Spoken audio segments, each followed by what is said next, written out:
Welcome to Compare This, my cheaply made comparison video where today we are going to be comparing Death Stranding with The Last of Us Part 2.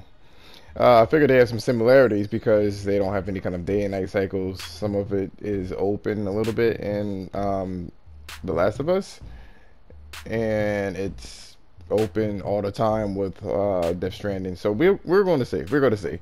Let's have a look here. What we're going to be discussing is foliage. Now, The Last of Us Part 2 is plentiful with the foliage, as you can clearly see here. Every piece of foliage moves, and they're pretty big in terms of the pieces of geometry here. Same thing could be said with Death Stranding, where you see like this wheat, it almost looks like. But you don't find these patches all the time. Again, if you don't find like the biggest pieces of foliage here, you find, decorative little plant life here. And you can see the amount of density they have going on with The Last of Us Part 2. That was one of the biggest things that they had marketing wise. Death Stranding has different type of foliage as well. These little patches move, but what people fail to understand is that this right here, that's everywhere in Death Stranding. Everywhere. It covers everything. And no, they don't move, but it requires a lot of geometry. Next is particles, and what we're going to be kind of displaying, and I may make a part two to these comparisons. Waterfalls. As you know, that waterfalls need particle systems to sell the actual effect. That was The Last of Us, and this is actually Death Stranding's. Here you can see the complicated parallax layering that they have for the waterfall, plus the mist that's going on here. Really cool stuff. Textures are a little bit more complicated to speak about in video games. In The Last of Us, the lighting is actually what sells the environment in this game. Whereas Days Gone, what happens is the overall package. Now, I would say here there's less layers for their normal maps. I don't think that there's parallax occlusion mapping in here too, which gives depth for textures. But there's more going on in The Last of Us in terms of textures. You have something called high frequency detailing for both games. As you can see, that rock, that gray rock there, and this one here. So what they'll do is they'll put like a low res texture, and then you have a high res black and white texture that goes on top of it. It's transparent. They lay it on top of there. You can clearly see it here too. That sells more detail than what it is and saves memory, because you can swap these high frequency or high detail mapping at your leisure and whim. Here you can see that they have different layers as well in terms of a spectral map.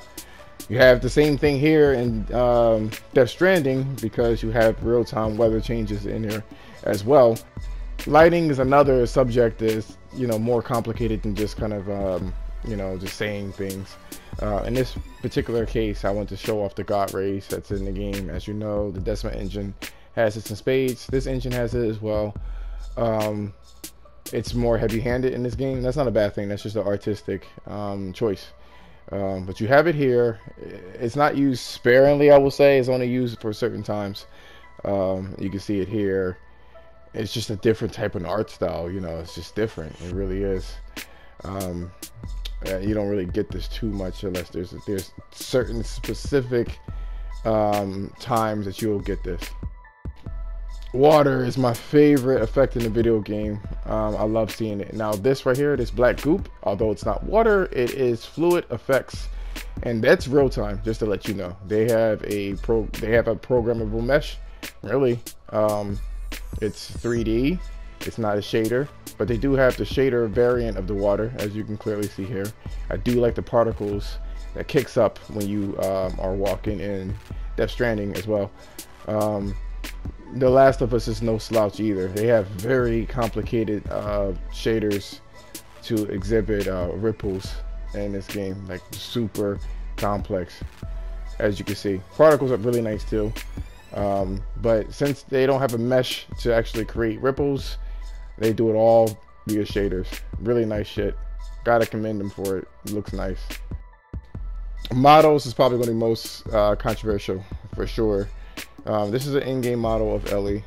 Super detailed. I think they have one more layer or one more model effect, but this is already high detailed, as you can clearly see. I did the same thing with Abby. I had to actually brighten it up because of the lighting that they have in the game, which mimics some sort of global illumination. It kind of gives more depth than what it is in their lighting engine. So it's pretty detailed. This is a cutscene variant, which I believe is either higher res textures.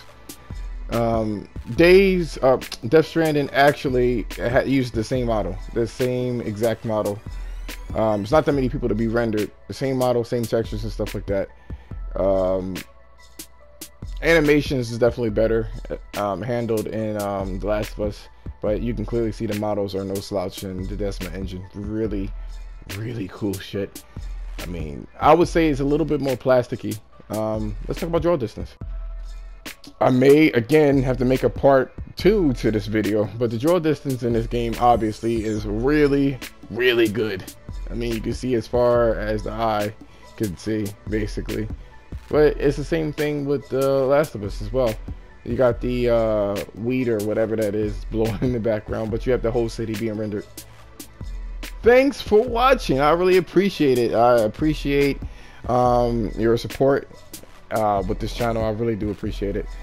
Let me know in the comments what you liked or disliked about the video, and if you liked it, a sub would be appreciated. I also wanted to say before the video is over that there is a lot more to both of these engines. They have like these light probes that you can't see, it's invisible, and it simulates global illumination, which is light bounces, and that's why the lighting in The Last of Us looks that damn good.